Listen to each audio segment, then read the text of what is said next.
Shalom, Hawewane, Rasmawane, selamat pagi, Tuhan Yesus memberkati. Hari ini pagi yang luar biasa, tanggal 18 Oktober 2020. Berjumpa kembali dalam seri renungan pagi Gereja Masyarakat 7 Jemaat Arga Pula, pulang ke rumah. Di mana pada hari ini tanggal 18 Oktober judul renungan kita berjudul Buku-buku catatan di surga. Di mana ayat renungan kita berdasarkan catatan di dalam Daniel 7 ayat yang ke-10. Duduklah majelis pengadilan dan dibukalah kitab-kitab.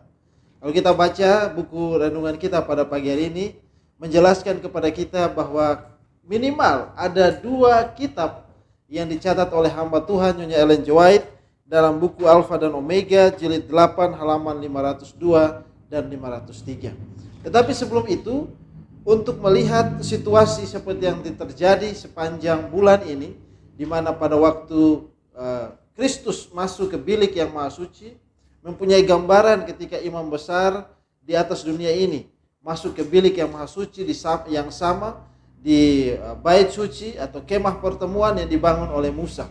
Di dalam alinea yang pertama dikatakan bahwa dalam upacara bait suci di dunia ini hanya mereka yang datang ke hadirat Allah dengan pengakuan dosa dan pertobatan, dan yang dosa-dosanya melalui darah korban dipindahkan ke tempat kudus yang mendapat bagian dalam upacara pendamaian pada hari itu. Jadi kalau kita baca, Nyonya White menjelaskan kepada kita bahwa pada waktu upacara hari pendamaian, selama kemah itu masih ada di atas bumi ini pada zaman Musa bangsa Israel, maka mereka yang mengikuti atau dosanya dihapuskan adalah mereka yang datang dan mengaku dosa-dosanya. Jadi kalau kita bisa bayangkan bahwa di antara begitu banyak bangsa Israel, ya, ada di antara mereka yang tidak datang dan mengakui dosa mereka, maka dosanya tidak dihapuskan. Tetapi yang datang mengakui dosanya, maka dialah yang akan apa? Dihapuskan dosanya. Tetapi berbeda dengan yang terjadi di dalam kerajaan surga. Bilik maha suci yang sebenarnya, imam besar kita Yesus Kristus. Apa yang terjadi? Catatan mengatakan demikian. Buku-buku catatan di surga di mana nama-nama dan perbuatan-perbuatan manusia dicatat akan menentukan keputusan pengadilan itu. Nabi Daniel berkata, lalu duduklah majelis pengadilan dan dibukalah kitab-kitab. Pewahyu menjelaskan pandangan yang sama, menambahkan, dan dibuka juga sebuah kitab lain, yaitu kitab kehidupan. Dan orang-orang mati dihakimi menurut perbuatan mereka berdasarkan apa yang tertulis dalam kitab-kitab itu. Wahyu 20 ayat 12. Jadi di dalam catatan Daniel dan juga di dalam catatan Wahyu memberikan gambaran yang sama, bahwa ketika hari penghakiman itu tiba, Daniel mengatakan majelis di surga itu duduk dan mulai membuka kitab. Sama, situasi yang sama juga dilihat oleh Wahyu, ya. Jadi otomatis bahwa situasi ini benar ada dan benar akan terjadi. Ya, ada 2 kitab yang dicatat dalam renungan kita pada pagi hari ini. Mari kita lihat sama-sama. Yang pertama adalah kitab kehidupan. Apa itu kitab kehidupan? Kitab kehidupan berisi nama-nama semua orang yang sudah pernah memasuki pelayanan Allah. Yesus menyuruh murid-muridnya, bersukacitalah karena namamu ada terdaftar di sana. Ya. Barang siapa yang didapati namanya tertulis dalam kitab itu. Dan pewahyu mengatakan bahwa mereka yang tertulis namanya dalam kitab kehidupan anak domba itu saja yang boleh memasuki kota Allah. Jadi kitab kehidupan adalah kitab yang mencatat seluruh umat manusia yang pernah hidup di atas bumi ini. Mereka yang menerima hak untuk menjadi ahli waris kerajaan surga. Semua nama kita tercatat di sana. Dan itulah kenapa kitab itu dibukakan. Ya, dibuka untuk diperiksa. Ya, kalau pada hari yang kemarin kita dikatakan bahwa siapa yang mencatat kitab-kitab itu? Tentu saja malaikat-malaikat yang berdiri memperhatikan kehidupan kita. Karena hanya ada 2 hal sebagaimana renungan kemarin mengatakan, bahwa apakah apa yang kita lakukan itu adalah sebuah kesetiaan, perbuatan-perbuatan yang menunjukkan kesetiaan kita, ataukah sebaliknya? Apa yang kita lakukan itu menunjukkan kata-kata, perbuatan-perbuatan yang menunjuk ketidaksetiaan kita. Dan siapa yang mencatat? Sekali lagi, malaikat-malaikat mencatat. Buku yang pertama adalah buku kehidupan, di mana semua kehidupan kita, catatan kehidupan kita, nama kita dicatat di sana. Ya, Saudara jemaat Tuhan, kita bisa bayangkan, ya, kalau kita bisa bayangkan itu adalah gambaran sama seperti bank data yang dibangun oleh media-media sosial, YouTube, Facebook. Ada sebuah tempat di mana mereka menyimpan semua data yang masuk ke sana. Tapi ini lebih canggih dan luar biasa, karena data yang disimpan itu sejak umat manusia ada di atas dunia ini. Semua catatan memori kehidupan manusia dicatat dengan jelas di sana. Ya, semua akan dibukakan ketika pengadilan itu dimulai. Yang pertama adalah kitab kehidupan. Yang kedua, sebuah kitab peringatan ditulis di hadapan Allah, dalam mana dicatat perbuatan-perbuatan baik mereka yang takut akan Tuhan dan bagi orang-orang yang menghormati namanya. Di dalam kitab peringatan Allah setiap perbuatan kebenaran diabadikan. Di dalamnya dituliskan setiap pencobaan yang dilawan dan ditahan, setiap kejahatan yang dikalahkan, setiap perkataan lemah lembut yang diucapkan. Semuanya dituliskan dengan setia menurut waktunya. Dan setiap tindakan pengorbanan, setiap penderitaan dan kesudahan yang ditanggung demi Kristus, semuanya dicatat.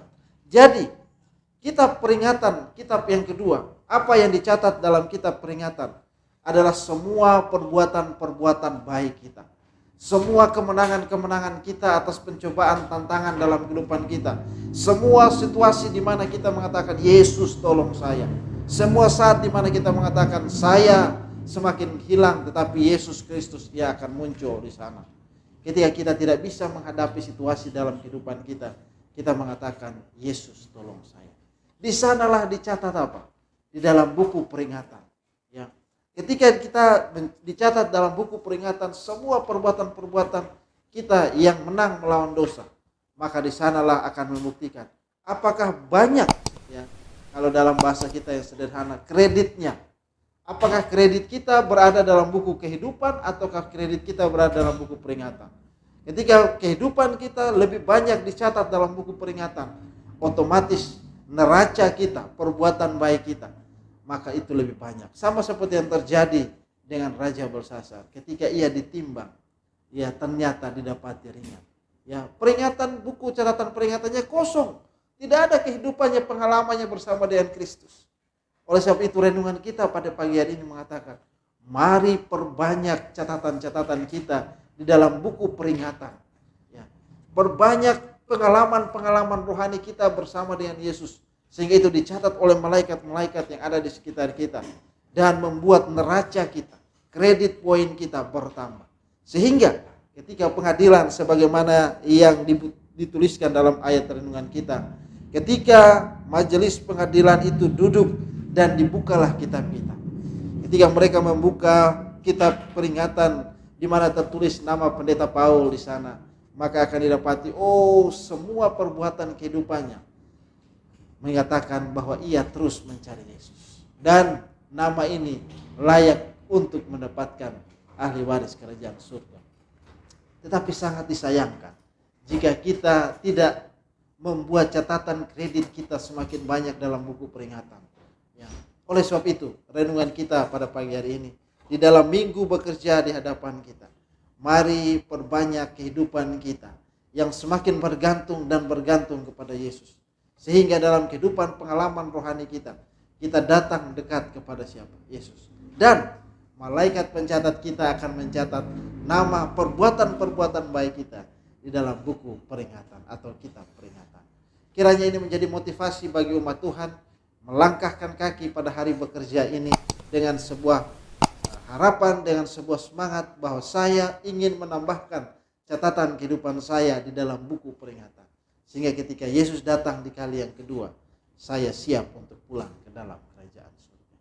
Tuhan memberkati umat Tuhan sekalian dalam rencana aktivitas kita hari ini. Kesehatan dan kekuatan Tuhan berikan kepada kita. Mari datang dekat dengan Tuhan. Secara khusus saya memberikan pesan kepada umat Tuhan, siapapun yang menonton akan renungan pagi ini, bahwa nanti sore pada jam 6:45 boleh mengakses di Facebook dari Gereja Masyarakat Arga 7 Jemaat Argapura, di mana dalam 1 minggu ke depan ini akan ada KKR Net. Ya, pertentangan besar antara Kristus dan setan di sepanjang zaman. Dengan textbook kita, buku kemenangan akhir.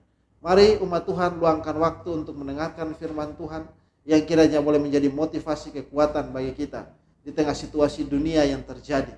Kita diingatkan bahwa Tuhan sudah memberi peringatan kepada kita untuk siap sedia. Mungkin ini yang boleh saya sampaikan pada pagi hari ini. Sebelum kita melanjutkan akan aktivitas kita, mari kita tundukkan kepala kita dan berdoa. Bapa di dalam kerajaan surga, hamba berdoa bersama umat-umat Tuhan yang mendengarkan akan renungan di pagi hari ini.